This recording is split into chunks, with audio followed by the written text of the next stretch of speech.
기업 투자를 늘리기 위해 정책기관을 통한 시설자금 공급이 5조 3천억 원 늘어납니다. 코스피가 2,000선 안팎에서 강세를 보이자 국내 주식형 펀드에서 최근 1년 만에 가장 큰 규모의 자금이 이탈했습니다. 중견그룹인 SN그룹이 해운업계 사위의 대한해운을 품에 안게 됐습니다.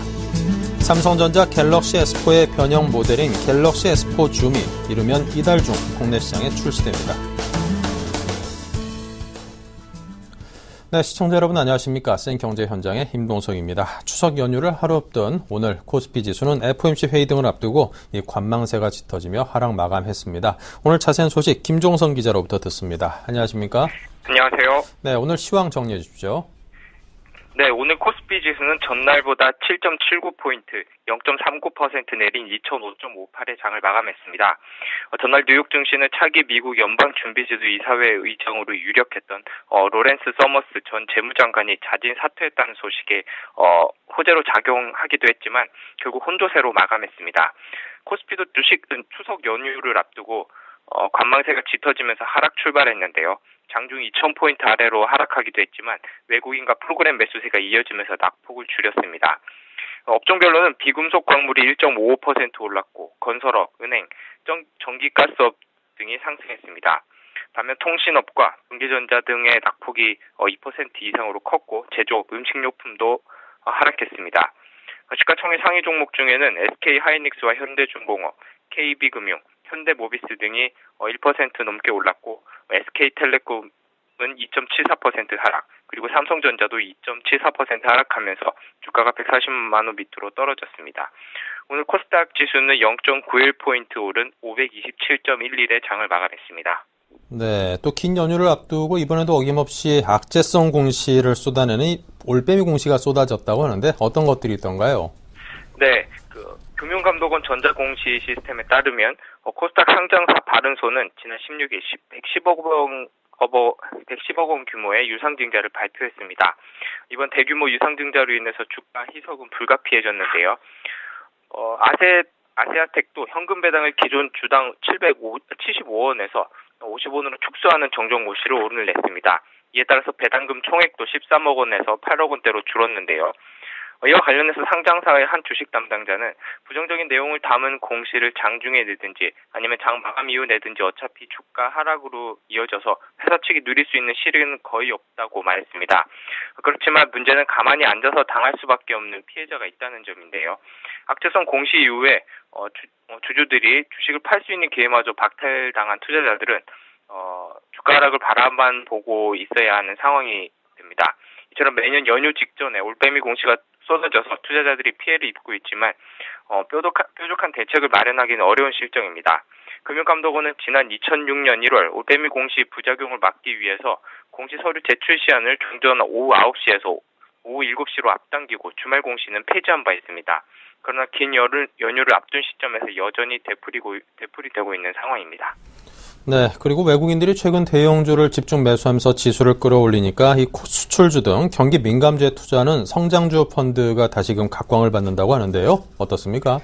네, 그렇습니다. 최근 경기 민감주들이 증시에서 상승 흐름을 이어가면서 최근 2년간 대세로 자리 잡았던 가치주 펀드에서 성장주 펀드로 갈아타는 게 좋을지 펀드 투자자들의 고민도 깊어지고 있습니다.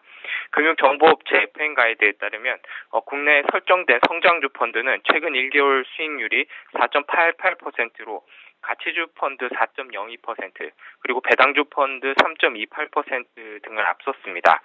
코스피 지수가 최근 한 달간 상승세를 타면서 2,000포인트를 돌파하자 성장주 펀드가 진가를 발휘하는 모습인데요. 최근 2년 동안 코스피 지수가 박스권 사이에서 움직이면서 큰 변동성을 보이지 않았었습니다. 이에 따라서 상대적으로 저평가된 가치주들의 밸류에이션 매력이 부각되면서 2006년 이후 설정된 가치주 중소형 펀드들이 큰 폭으로 성장했는데요. KB 밸류 포커스의 경우 연초 이후에만 1조 원이 넘는 자금을 빨아들이면서 설정이 2조 원을 돌파했고, 신형 밸류 고배당, 그리고 한국 밸류 10년 투자 펀드 등도 1조 원을 넘기면서 공룡 펀드로 성장했습니다. 그러나 하반기 들어서 선진국을 중심으로 경기 회복 조짐이 나타나고 있고 외국인들이 국내 증시에서 자동차, IT 등 경기 민감주와 수출주 중심으로 사들이면서 펀드 시장의 중심축이 성장주 펀드로 옮겨갈 것이란 전망도 나오고 있습니다. 국내 대표 운용사들은 성장주 펀드를 설정해 운용하고 있는데요.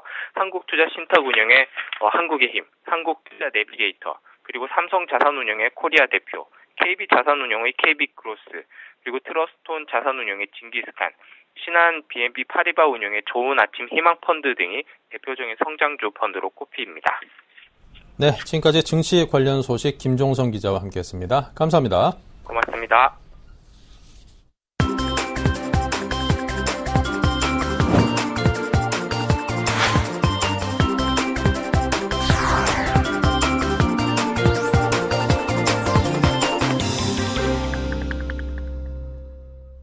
네, 오늘의 주요 뉴스입니다. 기업 투자를 늘리기 위해 정책 기관을 통한 시설 자금 공급이 5조 3천억 원 늘어납니다. 정부는 3차 경제 민생 활성화에 대책회의를 열고 이 같은 내용 등을 담은 최근 경제 동향 및 대응 방안과 기업 현장애로 개선 대책을 확정 발표했습니다. 정부는 기업 투자 회복 차원에서 중소기업의 금융 세제 지원을 강화하고 기업 애로를 해소하는 등 정책 노력을 강화하기로 했습니다. 정부는 중소기업 옴부즈맨과 현장 방문 등을 통해 발굴한 32개의 기업 현장 애로 사항도 개선키로 했습니다. 또 팔당 등 특별 대책 지역 내 재활용 시설 입지를 허용하고 세탁업에 대한 이중 규제를 단일화하는 등 환경 규제도 합리화하기로 했습니다. 코스피가 2000선 안팎에서 강세를 보이자 국내 주식형 펀드에서 최근 1년 만에 가장 큰 규모의 자금이 이탈했습니다. 한국금투협은 지난 13일 상장 지수 펀드를 제외한 국내 주식형 펀드에서 4,926억 원이 이탈해 13거래일째 순유출이 지속됐다고 밝혔습니다. 이는 지난해 9월 17일 5,971억 원 이후 약 1년 만에 가장 큰 것이며 지난달 28일 이후 최근 13거래일간의 순유출 규모는 2조 2,007억 원에 달합니다. 국내 주식형 펀드는 지난해 말 17거래일 연속 순유출을 기록한 이후 8개월여 만에 최장기간 순유출 상태를 이어가고 있습니다. 환매 수요 급증은 코스피가 연일 2000선 안팎에서 강세를 보이는 현 시점을 투자자들이 환매 적기로 판단했기 때문으로 분석됩니다. 중견그룹인 SM그룹이 결국 해운업계 사위의 대한해운을 품에 안게 됐습니다. 금융시장과 해운업계에 따르면 SM그룹은 오늘 법정 관리 중인 대한해운 인수 본계약을 체결할 예정입니다. 매각 작업에 정통한 한 관계자는 SM그룹이 오늘 대한해운 인수합병 본계약을 체결할 것이라며 매각이 마무리되면 법정 관리도 졸업하게 된다고 말했습니다. SM그룹은 대한해운을 유상증자 1,650억 원과 회사채 500억 원 등 총 2,150억 원에 인수키로 했습니다. 이로써 본계약이 체결돼 1개월 내 인수대금 납입이 완료되면 대한해운은 2년여 만에 법정 관리를 졸업할 것으로 보입니다. 삼성전자 갤럭시 S4의 변형 모델인 갤럭시 S4 줌이 이르면 이달 중 국내 시장에 출시됩니다. 통신업계에 따르면 갤럭시 S4 줌은 이달 중 국내 시판을 위해 전파 인증을 마치고 이동통신 3사와 협의 진행 중입니다. 갤럭시 S4 줌은 갤럭시 S4와 대부분의 사양이 비슷하지만 1600만 화소 카메라를 탑재하고 카메라와 비슷한 디자인을 채택했습니다. 방수 기능을 갖춘 갤럭시 S4 액티브도 다음 달 중 국내 시장에 시판될 것으로 예상되며 이 제품은 아웃도어 활동에 적합하게 만들어진 것이 특징으로 SK텔레콤을 통해서만 출시됩니다. 원전 부품 시험 성적서 위조 사건으로 석 달 동안 공석으로 남아있던 한국수력 원자력 사장의 조석 전 지식경제부 2차관이 선임됐습니다. 한수원은 오늘 서울 삼성동 본사에서 임시 주총을 열고 조 전 차관을 신임 사장으로 선임했습니다. 조 사장은 전주고와 서울대 외교학과를 나와 행정고시 25회로 공직에 입문했습니다. 조석 사장은 산업자원부 원전사업기획단장과 지식경제부 산업경제정책관, 한국산업단지공단 이사장 등을 역임한 에너지 전문가입니다. 혼의 아들 의혹이 불거진 최동욱 검찰총장에 대한 본격적인 감찰이 다음 달 초 이뤄질 전망입니다. 법무부와 검찰 등에 따르면 안장근 법무부 감찰관은 최 총장을 둘러싼 의혹의 사실관계 확인을 위해 기초 자료를 수집해 검토 중인 것으로 전해졌습니다. 하지만 실제로 최 총장에 대한 감찰에 착수한다고 해도 얼마나 실효성 있는 조사가 이루어질지는 미지수라는 지적입니다. 이는 감찰에 응하지 않겠다는 최 총장의 입장에 변함이 없는 데다 행정부처인 법무부 감찰의 경우 강제 조사 권한이 없기 때문으로 분석됩니다. 네, 미 연준의 새로운 의장으로 유력했던 서머스 전 재무장관이 하차하면서 전 세계 금융시장이 들썩거리고 있습니다. 자, 서머스 이후 유력한 차기 연준 의장은 과연 누구인지도 궁금하고요. 앞으로 연준의 정책 방향 어디로 갈지 궁금합니다. 이종혁 기자 연결합니다. 안녕하십니까? 네, 안녕하세요. 네, 돌연 사퇴 의사 밝히면서 글로벌 금융시장이 랠리를 보였는데요. 자, 그 배경부터 먼저 짚어주십시오. 예. 그동안 버락 오바마 대통령이 연준 의장으로 강력히 밀던 서머스 전 재무장관은 미국의 천문학적 돈 풀기 정책인 양적 완화를 조기에 중단하고 출구 전략을 조기에 실시해야 한다는 매파였는데요. 때문에 이제 글로벌 금융시장이 내년 1월 31일 벤 버냉키 현 의장의 임기가 끝나고 서머스가 뒤를 이을 경우 매우 급격한 출구 전략이 실시될까봐 우려하는 그런 상황이었습니다. 그런데 서머스 전 장관이 미국 정계와 금융계의 비판을 견디지 못하고 자진 사퇴한 겁니다. 현재 가장 유력한 후보가 된 제닛 옐런 현 연준 부의장은 양적 완화 유지를 강력히 지지하는 비둘기파입니다. 여기에 연준의 양적 완화 축소 규모가 당초 예상보다 줄어들 것이란 전망까지 제기되면서 미국은 물론 유럽, 아시아 증시가 일제히 환호한 것으로 볼 수 있겠습니다. 네. 자, 만약 앨런이 의장이 오른다면 연준 최초의 여성 의장이 탄생하게 되는 셈인데요. 자, 이 지명 가능성이 확실한 겁니까? 옐런 부의장의 연준 의장 지명을 장담할 수는 없는 상황입니다. 금융계와 정계의 절대적인 지지를 받고 있지만 지명권자인 오바마 대통령과 친분이 없다는 게 약점입니다. 그리고 이번 서머스 파동이 오바마를 감정적으로 자극할 경우 옐런에겐 득이 아니라 독이 될 수도 있고요. 오바마 대통령은 서머스 다음으로 티머시 가이트너 전 재무장관을 선호하고 있는데 가이트너 본인은 거절 의사가 확고한 것으로 알려져 있습니다. 이 밖에 거론되는 후보로는 도널드 콘 전 연준 부의장, 그리고 이스라엘 중앙은행 총재를 지냈던 스탠리 피셔, 흑인 후보인 로저 퍼거슨 교원공제회 회장 등이 있습니다. 일각에선 버냉키 의장의 연임 얘기까지도 나옵니다. 네. 자, 현재 연준의 양적 완화 축소가 임박한 상태에서 이 서머스의 퇴임, 이 상당히 중요한 변수가 될 것 같은데요. 어떻게 내다보십니까? 예, 맞습니다. 전문가들은 당장 연준이 양적 완화 축소를 단행하더라도 축소 규모가 소폭에 그치는 미니 출구 전략 양상을 띌 것으로 보고 있습니다.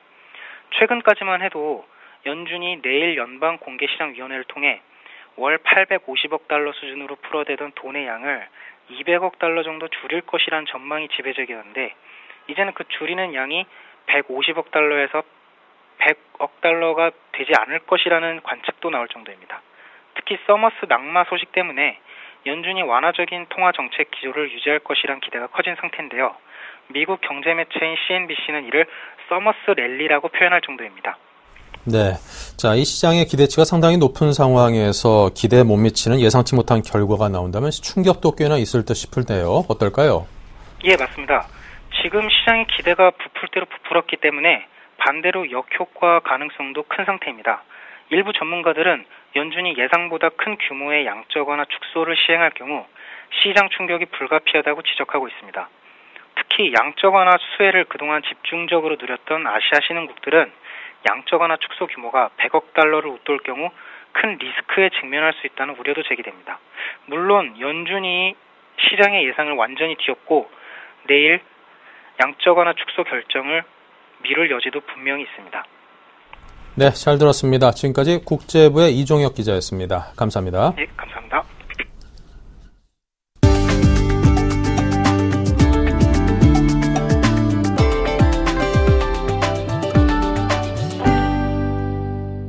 한국타이어가 인도네시아의 7번째 글로벌 공장을 준공했습니다. 인도네시아 웨스트자바 베카시 공단에서 열린 준공식에는 수실로 유도요노 인도네시아 대통령, 이명박 전 대통령, 서승화 한국타이어 대표이사 부회장 등이 참석했습니다. 한국타이어가 총 3억 5,300만 달러를 투자해 설립한 공장은 연간 600만 개 타이어를 생산할 수 있습니다. 서승화 부회장은 인도네시아 공장은 동남아, 북미, 중동 지역에서 한국 타이어의 전진 기지 역할을 수행할 것이라고 말했습니다. SK플래닛이 모바일 메신저 틱톡을 업그레이드해 해외 시장에 진출할 계획입니다. SK플래닛은 연말까지 틱톡 PC를 2.0으로 모바일을 3.0으로 업그레이드한다는 목표를 세웠습니다. SK플래닛 관계자는 10대에서 20대에 치중됐던 이용자의 외연을 넓히는 게 목표의 하나라며 단순히 기능 몇 가지를 고치는 틀에서 벗어나 버전을 한 단계 끌어올리는 형태가 될 것이라고 설명했습니다. SK플래닛은 해외 진출에 맞춰 현재 한국어와 영어의 2가지 언어만 지원하던 서비스 폭을 대폭 확장해 다른 외국어 서비스도 시작할 계획입니다.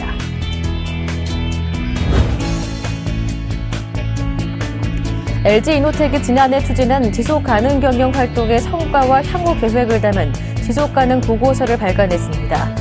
4번째로 발간된 이번 보고서는 더 나은 미래를 위한 올바른 약속을 주제로 제품 및 기술 경쟁력, 동반 성장, 환경 경영, 조직 문화, 사회공헌 등 5가지를 핵심 목표로 제시했습니다. LG이노텍은 2010년부터 올해까지 다우존스 지속가능 경영지수 코리아에 4년 연속 편입되는 등 지속가능 경영 전략과 성과를 대외적으로 인정받고 있습니다.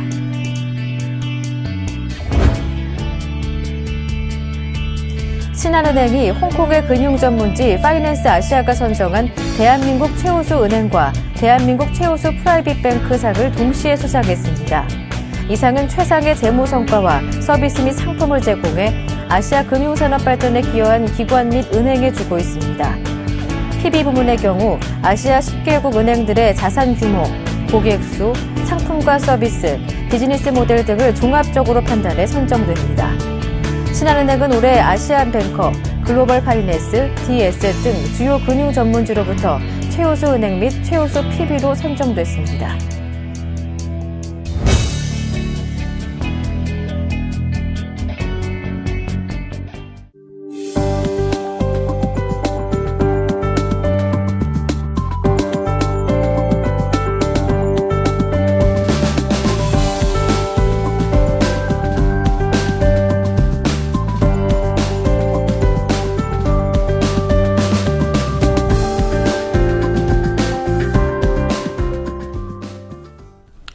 네, 이상으로 생경제 현장을 마칩니다. 감사합니다.